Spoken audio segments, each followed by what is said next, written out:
El efecto fotoeléctrico es el proceso mediante el cual un material emite electrones cuando éste es iluminado. Pero, ¿por qué es importante este efecto en la actualidad?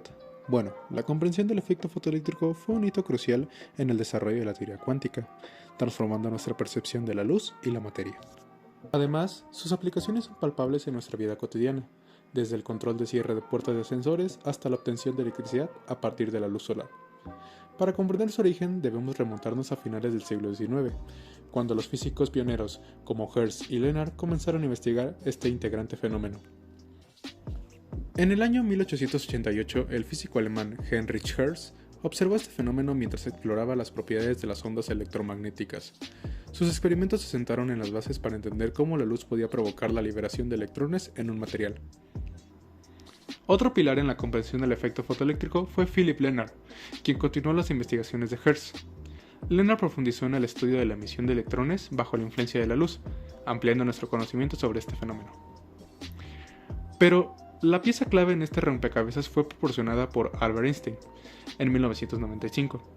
Aunque no fue el primero en descubrir el efecto fotoeléctrico, Einstein ofreció una explicación teórica e innovadora utilizando la recién desarrollada teoría cuántica para explicar por qué la luz puede liberar electrones de un material. En este video exploraremos más a fondo las implicaciones y aplicaciones del efecto fotoeléctrico, desarrollando así la creación de un electroscopio, un circuito abierto para demostrar nuestra teoría del efecto fotoeléctrico y el funcionamiento de un panel solar. Bueno, el electroscopio es un dispositivo que detecta la carga eléctrica. Fue inventado por el científico William Gilbert en el siglo XVII. Para comprobar y defender la teoría de Einstein y Hertz, tenemos aquí un simple experimento de un electroscopio casero. Necesitamos un globo, un frasco con tapa. En esta tapa estamos usando un alambre de cobre de aproximadamente 30 centímetros, donde está doblado y pelado por ambas puntas.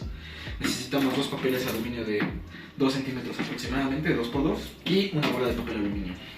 El primer paso es poner los dos pedazos de alambre de aluminio pegados al pedazo de cobre, de esta manera que queden planos. Los unimos, los estiramos bien para que podamos ver el efecto. Ponemos la tapa. El pedazo de papel aluminio es para ponerlo acá arriba y que pueda pasar la carga.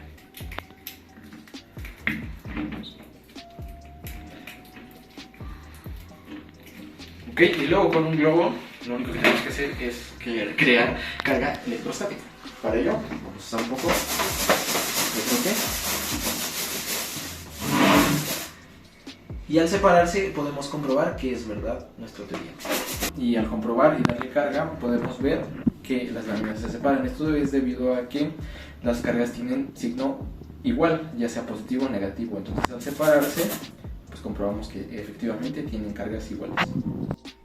Para comprobar nuestra teoría, vamos a ver que la luz ultravioleta es capaz de robar la energía. Para ello vamos a cargar de nuevo nuestro globo.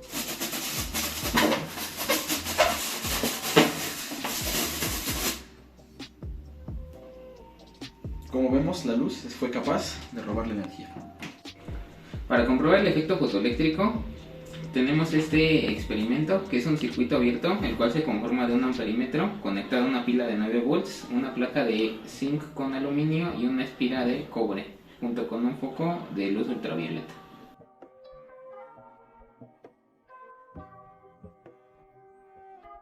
Para ver cuál es el amperaje que tenemos, vamos a encenderlo.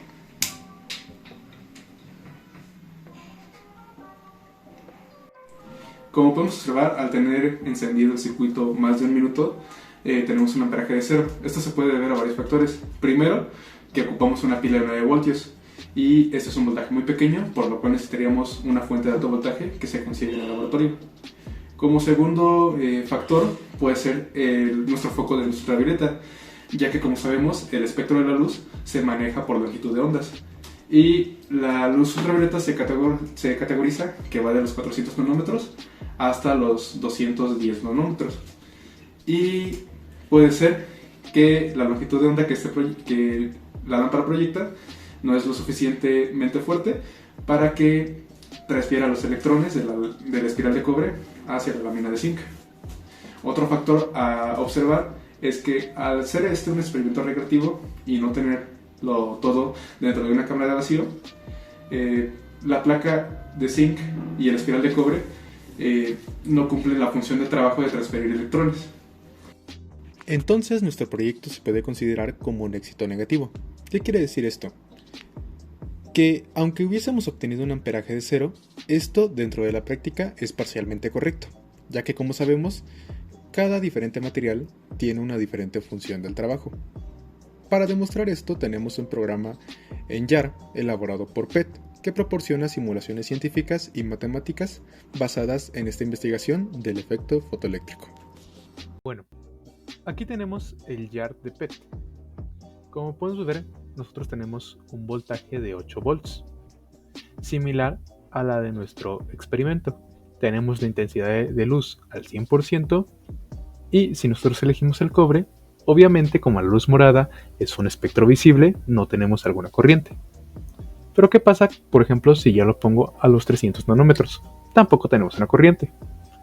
Solamente si yo lo elevo hasta un punto alrededor de los 240 nanómetros, entonces, como podemos ver, tenemos una corriente de llegada. Esta corriente se mide en amperaje.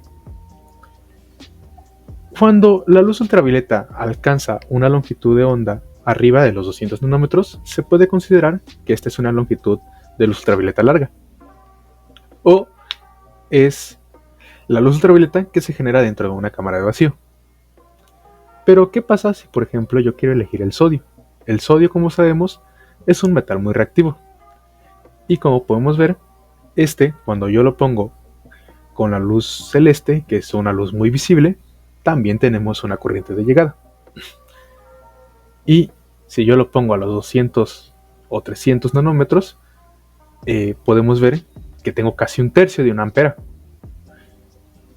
Pero igualmente si yo pruebo con el zinc, pasa lo mismo. Si yo solamente lo elevo hasta los 240, tengo una corriente de llegada.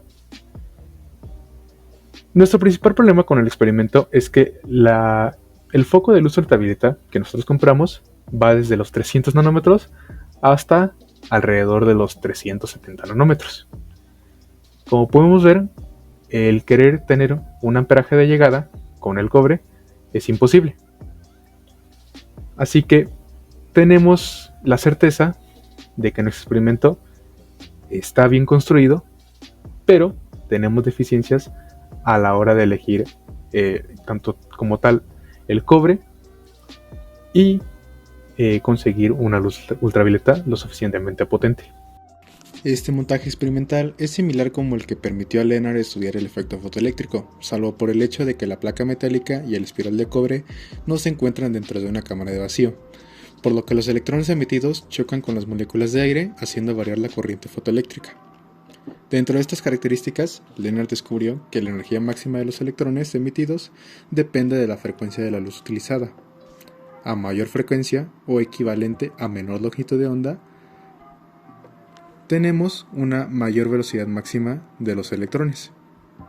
Además, para cada metal hay una frecuencia mínima en la cual no se produce el efecto fotoeléctrico. Así, para el potasio, la luz roja no extrae electrones, es decir, no tenemos una corriente fotoeléctrica, pero, por lo tanto, para la luz verde o la luz violeta, tenemos una mayor velocidad de los electrones. Como experimento final de nuestro proyecto, tenemos el funcionamiento de un panel solar. Esta es una aplicación del efecto fotoeléctrico. Lo que estamos haciendo acá es un ventilador solar, el cual es un circuito cerrado que contiene un interruptor y un motor de 3 voltios. Nuestro panel solar es capaz de alimentar hasta 6 volts. Y esta es una aplicación del efecto fotoeléctrico, ya que el panel solar está hecho por materiales semiconductores, principalmente el silicio. También este mismo tiene ciertas fotovoltáicas que lo que hace es extraer la energía del sol y convertirlo a una corriente con la que nosotros podemos alimentarlo. A continuación mostramos un video de cómo funciona.